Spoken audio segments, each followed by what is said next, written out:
This video is part of the Ultimate Swagger Tools course. Check the link in the description to learn more. In the previous segment, we touched upon the different types of Swagger tools. In this segment, we will go deeper to understand each of these tools, their purpose, their benefits, and so on.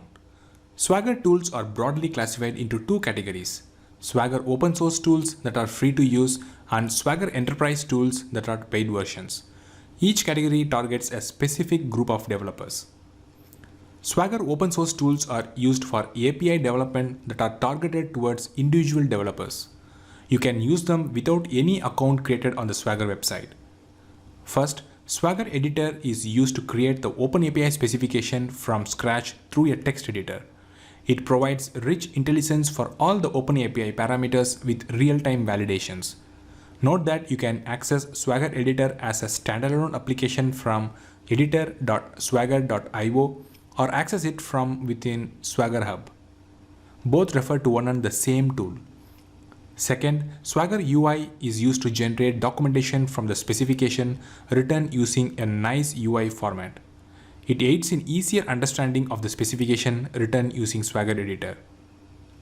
Third, Swagger CodeGen is used to generate server stub and client SDK code for the OpenAPI specification. This gives the developer a great head start for the implementation. Finally, the Swagger Inspector is used to test the API through a UI-based approach. It again uses the written OpenAPI specification to generate the operations and various parameters.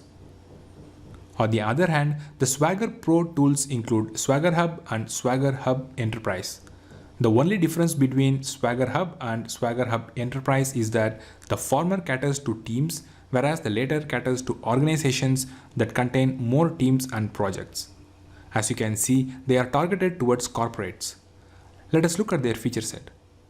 First, they include all the Swagger tools available under Swagger open source, namely Swagger Editor, UI, CodeGen, and Inspector. It combines all these tools in a single place. Second, it allows to host and manage all APIs in a single place in the cloud. Moreover, they support collaboration for API development among team members. Finally, you require a Swagger Hub account to access all the above features.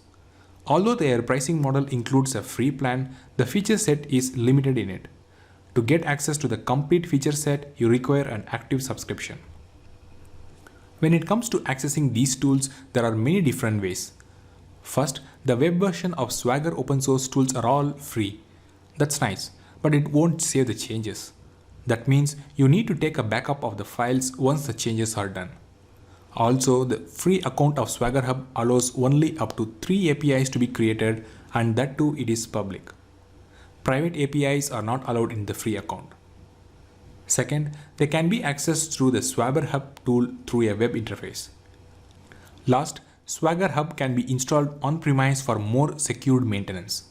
Of course, it involves more work than other methods. It is geared towards specific enterprises that demand more secured storage of their data.